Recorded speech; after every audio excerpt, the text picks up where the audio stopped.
जाहिर है उसने मुझे जरूर देखा होगा, क्योंकि वो होटल में मुझे बाजार की तरफ जाते देख कर ही अपनी साथी औरत के हमरा मेरे होटल वाले कमरे में गया था। अगर वो मुझे देख लेता तो न सिर्फ ये कि वो सोनिया को कहीं गायब कर देगा, बल्कि खुद मेरी भी जिंदगी खतरे में थी। एक बात साबित हो गई थी कि ये बदमाश और जराइम पेशा लोग हैं जो नाजायज मनशियात और बुर्दा फरोशी भी करते हैं, क्योंकि सोनिया का अगवा करने के बाद वो उसे लेकर रामागुंडम में दूसरे बदमाश धनपति के अड्डे पर ले गया था। गालिब कयास यही था कि वो सोनिया को आगे बेचने वाला था। पहली जरूरी बात तो ये थी कि मुझे भेस बदल कर धनपति के खुफिया अड्डे के इलाके में पहुंचना चाहिए। दूसरी आम बात ये थी कि मैं भेस कैसे बदलूं, कहाँ बदलूं। मामा पनवाड़ी के बकौल गुंदम रेलवे स्टेशन के दक्खन की जानिब चौका ढाला की बस्ती थी। इस बस्ती के कोने वाले मकान में धनपति का अड्डा था। वहां दिन के वक्त अपनी असल शक्ल सूरत में जाना ठीक नहीं था। केसरी बदमाश वहां मौजूद हो सकता था। अगर सोनिया को भी उस अड्डे में छुपा कर रखा गया था और केसरी बदमाश मुझे देख लेता है तो कम से कम सोनिया की जिंदगी खतरे में पड़ सकती थी। मेरे सामने सिर्फ एक ही रास्ता था कि मैं कोई भेस बदल कर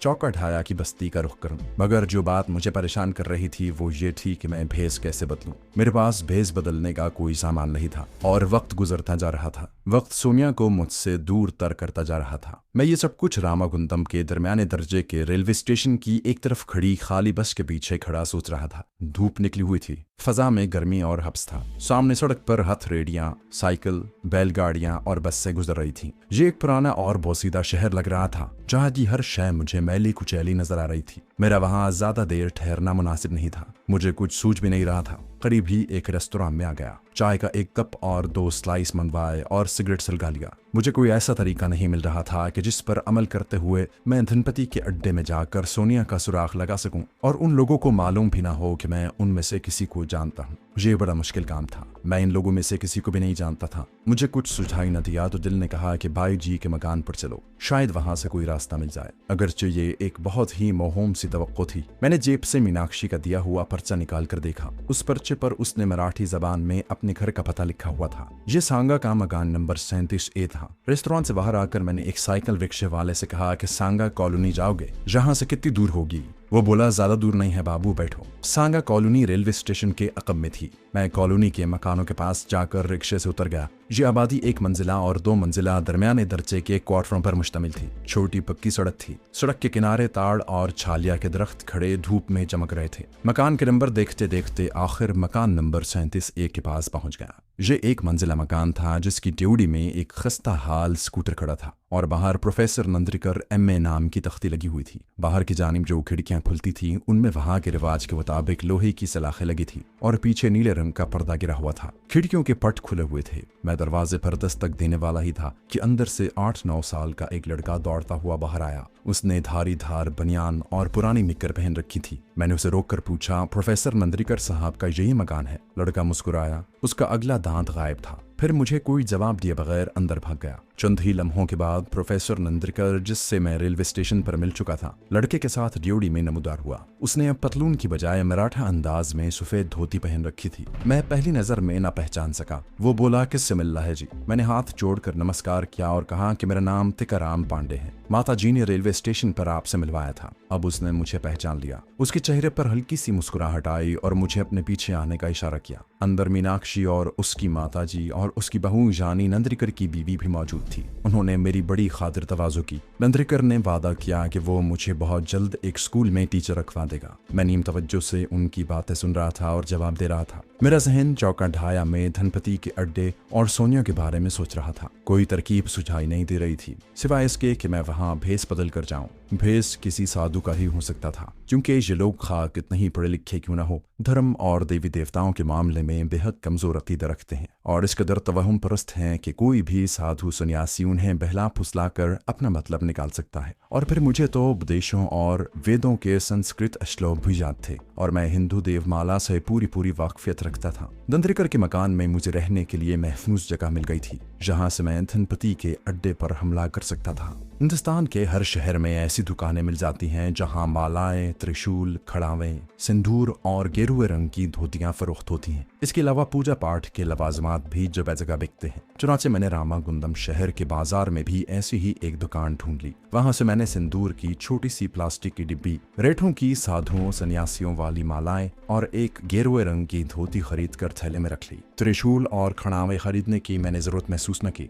ये चीजें लेकर मैं सीधा एक हजाम की दुकान पर पहुंचा। मेरी फ्रेंच कट दाढ़ी के साथ सर के बाल भी काफी उगाए थे। मैंने दाढ़ी रहने दी और सर मुंडवा डाला। चौका ढाया की बस्ती के सिलसिले में मैंने मीनाक्षी वालों के घर वालों से बातों ही बातों में जरूरी मालूमात हासिल कर ली थी। चुनाचे मैं पैदल ही उस तरफ चल पड़ा। ये बस्ती शहर के दक्कन में एक पुराने तालाब के किनारे आबाद थी। तालाब के पीछे किसी पुरानी सराय के खंडर थे। इन खंडरों में जाकर मैं एक टूटे फूटे हुजरे में आ गया, जहाँ मैंने घेरुई धोती को सन्यासियों की तरह अपने जिस्म के गिर्द लपेटा। माथे पर प्लास्टिक की डिब्बिया में से सिंदूर निकाल कर विष्णु भगवान की 3 मुतवाजी लकीरें खींची। धोती कुर्ता और चप्पल थैले में डालकर उसे वहीं एक जगह ईंटों के नीचे छुपा दिया और नंगे पांव सन्यासी साधु बना खंडर से निकलकर चौका ढाया बस्ती के दक्कन की तरफ चल पड़ा।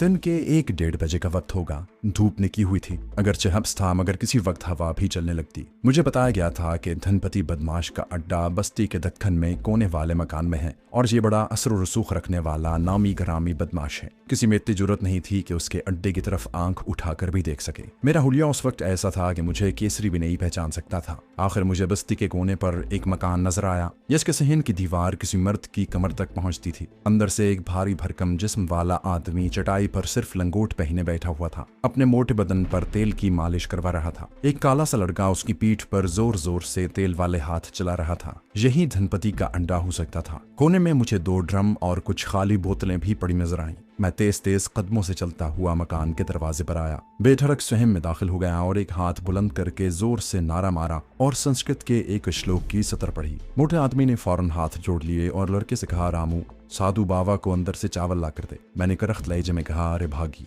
तेरे द्वारे लक्ष्मी देवी चलकर आई है और तू उसे दक्षिणा देकर रुखसत करना चाहता है। मेरे इस जुमले का मोटे हिंदू पर खातिर खा और कुदरती असर हुआ। फौरन उठा और झुककर बोला, पधारिए महाराज, मुझसे भूल हो गई, क्षमा कर दीजिए। उसने दीवार के साथ लगी चारपाई खींचकर बिछा दी। मैं उस पर आलती पालती मारकर बैठ गया। वो मेरे सामने जमीन पर बैठ गया और हाथ उसी तरह बांधे हुए था। महाराज, आप सन्यासी महाराज हैं, कोई ऐसा मंत्र बताइए कि मैं अपनी मोहनी को काबू कर सकूं। वो मुझसे बात नहीं करती। मैंने फौरन उसके कमजोर अकायद पर एक कारी ज़रब लगाने का फैसला किया और उसे तहक्कुमाना आवाज में कहा, मेरे करीब आ। वो जमीन पर बैठे बैठे खिसक कर मेरी चारपाई के पास आ गया। अब मैंने बिजली की तेजी से उसके सर के बालों को एक हाथ से पकड़ा और जोर से अपनी तरफ खींचा और इसकी आंखों में आंखें डालकर दांत पीस कर कहा, मोहनी के साथ साथ लक्ष्मी देवी भी तेरे कदम चूमने वाली है, परंतु केसरी तेरा रास्ता रोके खड़ा है। मैंने उसे जोर से पीछे धक्का दिया। वो पीछे गिर पड़ा। मैंने अपने चेहरे को गजबनाक बना लिया और दाएं बाएं नजर दौड़ाते हुए गुर्रा कर कहा, कहाँ है वो तेरा दुश्मन केसरी? उसे मैं भस्म कर दूंगा।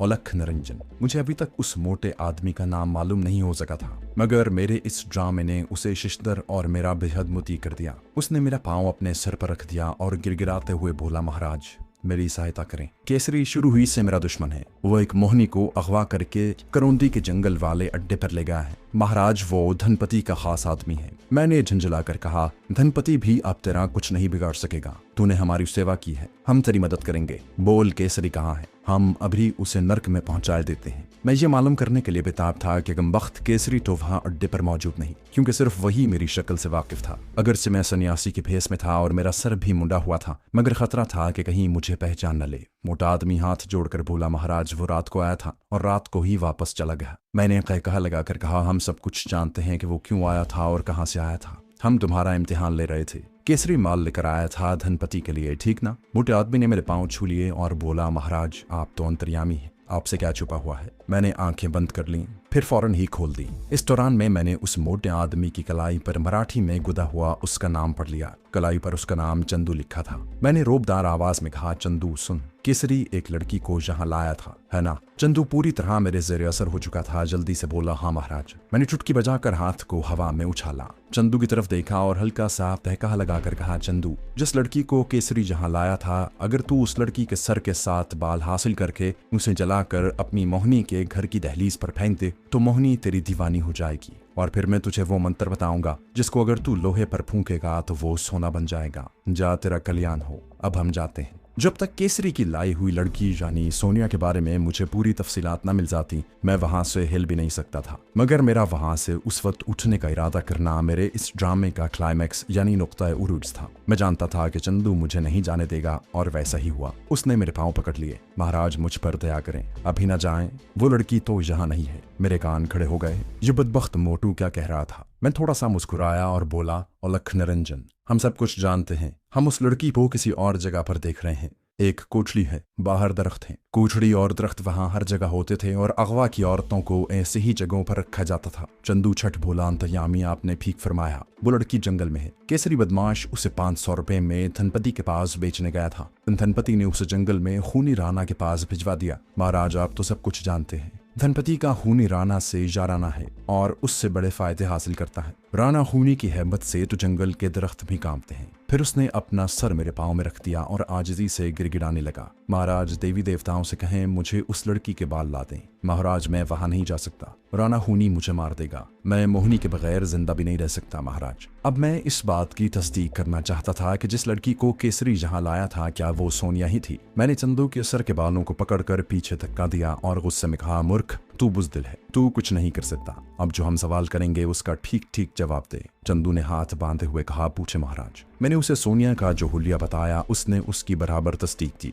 वो उसे मेरा चमत्कार जानी करिश्मा समझा कि मैं उस औरत का हूबहू नाक नक्शा बता रहा हूँ जिसको केसरी अगवा करके लाया था और जिसे मैंने नहीं देखा था। जब मुझे यकीन हो गया कि जहाँ सोनिया को ही लाया गया था, तो फिर मैंने उससे अपने मखसूस तहक्कुमाना अंदाज में करौंदी जंगल में उस ठिकाने के बारे में पूछा जहाँ राणा खूनी की खुफिया कमीनगाह थी और उसके बकौल जहाँ सोनिया राणा खूनी की तहवील में थी। चंदू को भी करौंदी जंगल वाली कमीनगाह के मुतालिक सिर्फ इतना ही मालूम था कि वो चंद्रपुर से जो छोटी लाइन गोंडा की तरफ जाती है, उसके आधे रास्ते पश्चिम की तरफ एक कच्चा रास्ता घने जंगल में जाता है। ये रास्ता आदिवासियों के एक जंगली गांव में पहुंचकर खत्म हो जाता है। उससे आगे जंगल का खतरनाक इलाका शुरू होता है जहां पहाड़ी है, वीरान संगलाख टेकरियां, आबशारें, गहरी खड्डें और हजारों बरस पुराने गार हैं। ये जंगल सांपों, आदमखोर शेरों, खूनी दरिंदों से भरा हुआ है। जहां सुर्ख चट्टानों के दरमियान एक नदी बहती है जिसका पुल एक तरफ से टूटकर नदी में गिरा हुआ है। उस नदी के पार एक छोटी सी पहाड़ी के गार में राणा खूनी की कमीनगाह थी।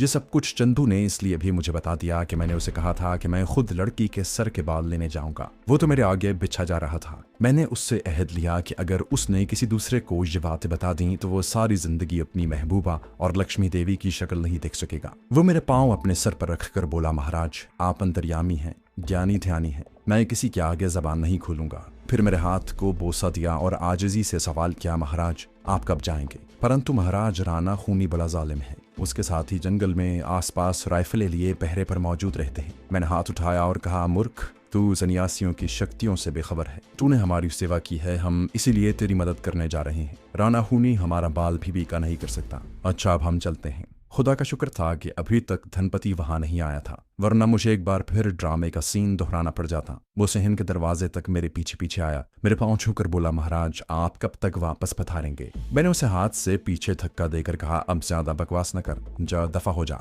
तू हम पर हुक्म चलाने वाला कौन है? वो तो गिड़गिड़ाने लगा, माफिया मांगने लगा। मैं उसे ये कह करके जल्द वापस आऊंगा अलख निरंजन का नारा लगाकर चल दिया। तेज तेज कदमों से चलता हुआ बस्ती की गलियों में दाखिल हो गया और बस्ती की दूसरी तरफ से निकलकर सीधा तालाब के अकब वाले पुराने खंडर में आ गया। वो सीधा हुजरे में पहुंचकर ईंटों के नीचे से थैला निकाल कर कपड़े तब्दील किए, माथे पर लगा हुआ तिलक पूंछ कर मिटाया, माला और गेरुआ लिबास थैले में रखा और धोती कुर्ते और चप्पल में वापस नंद्रिकर के मकान की तरफ रवाना हो गया। मुझे उम्मीद नहीं थी कि ये मिशन इतनी जल्दी मुकम्मल हो जाएगा। अब दूसरा मरहला शुरू होने वाला था जो दुश्वार और कठिन था। मैं चाहता था कि मुझे करौंदी के जंगल के बारे में मजीद मालूमात हासिल हो। नंद्रिकर के मकान पर पहुंचा तो वो लोग मेरा मुंडा हुआ सर देखकर हैरान रह गए। मीनाक्षी की माता ने उंगली होंठों पर रखे हुए ताज्जुब से कहा, अरे पांडे, जो तुमने संन्यास कब से ले लिया? मैंने मुस्कुराते हुए सर पर हाथ फेरा और कहा, माता जी, सर में खुजली बहुत होती थी, सोचा कि घोट नंदन करवा दूं, शायद इसी तरह से आराम आ जाए। मीनाक्षी मेरी तरफ देखकर हंस रही थी। नंद्रिकर ने उसे दबी जबान में डांट दिया। उसके बाद नंद्रिकर ने मकान की छत पर एक छोटा सा कमरा दिखाया जो मुझे आर्जी तौर पर रहने के लिए दिया गया था। इस छोटे से स्टोर रूम की छत स्लेटी रंग के टीन की थी। अंदर टूटी लकड़ी की चीजें पड़ी थी। रात फर्श पर मेरा बिस्तर लगा दिया गया। नंद्रिकर बोला, जब तुम्हें नौकरी मिल जाए तो बेशक कोई दूसरी जगह किराए पर ले लेना,